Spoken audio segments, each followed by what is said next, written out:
Hello, you are tuned in to Self-Love TV with Miss P, and I welcome you.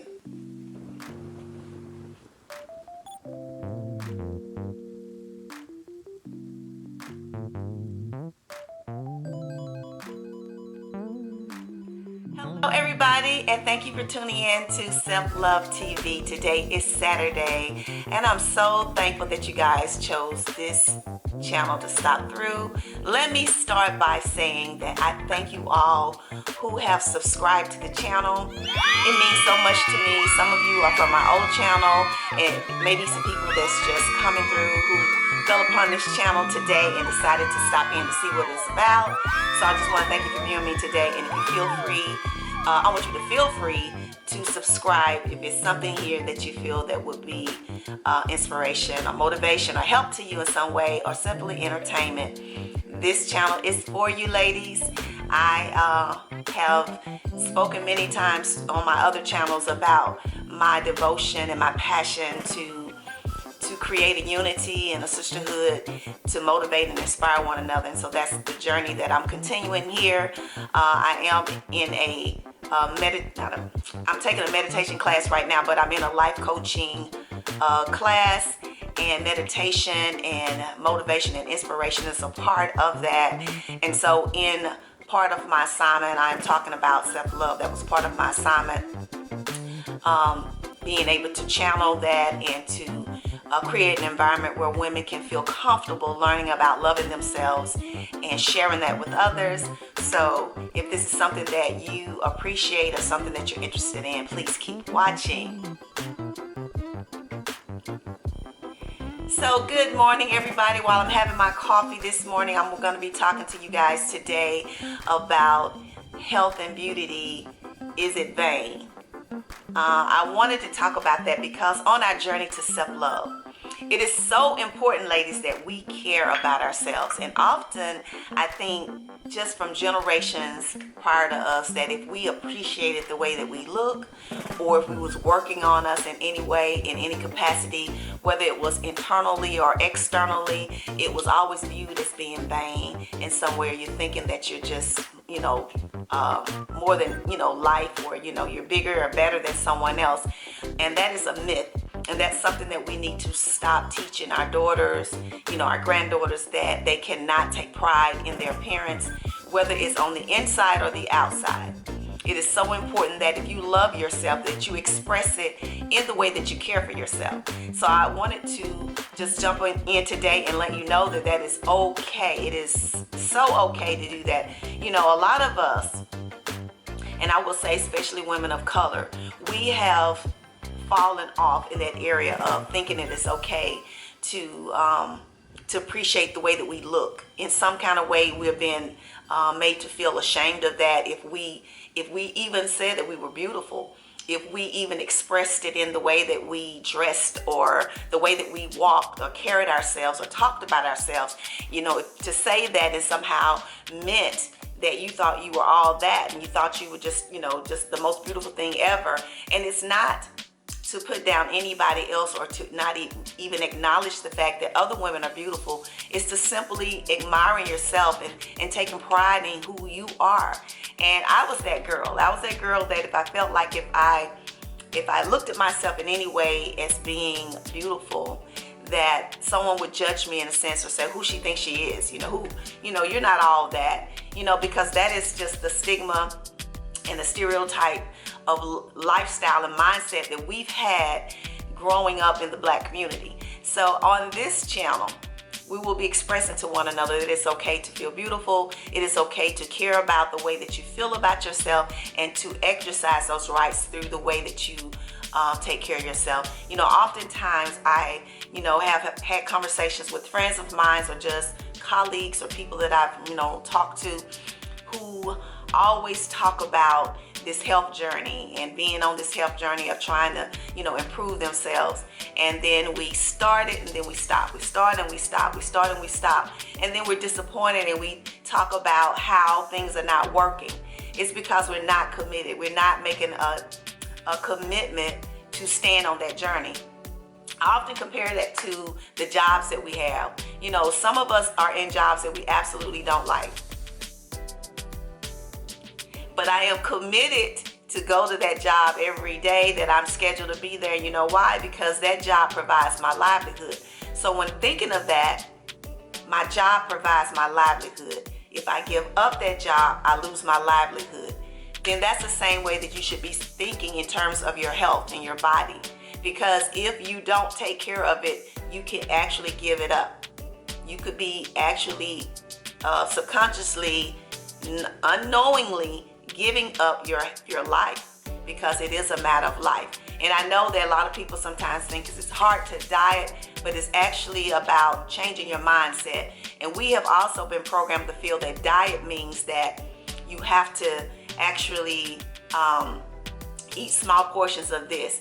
And oftentimes that's not the case. You know, I've known people who have actually had a lifestyle change of diets, and they were eating 5 times a day. It's the portions and it's what you're eating. So it doesn't mean that you have to just totally give up, having a healthy meal, or even snacking. It's the things that you choose. There's a book that I want you guys to get if you get an opportunity, and I actually have it coming to me. I actually had the opportunity to read a few things out of the book, and so I decided that I wanted to purchase the book for myself, and it's called Alkaline Herbal Medicine.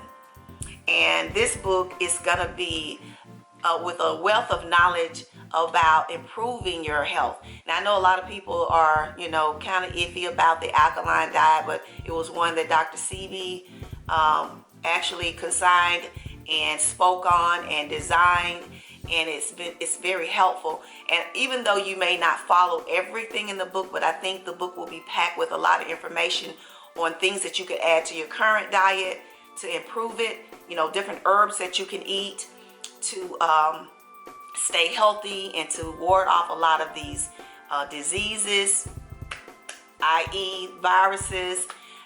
It is important that now more than ever that we actually start to pay more attention to that.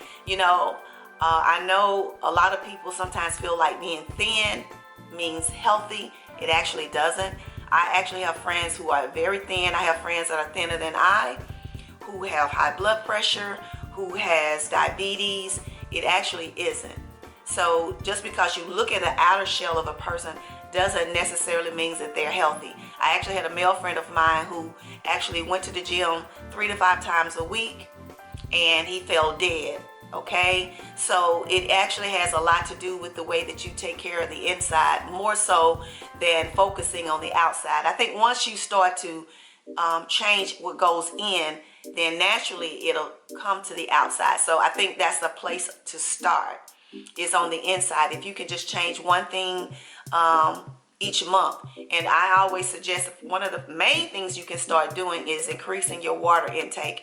It is so important, guys, that we drink water. It's just like any plant or flower that you have, the trees, the grass that grows.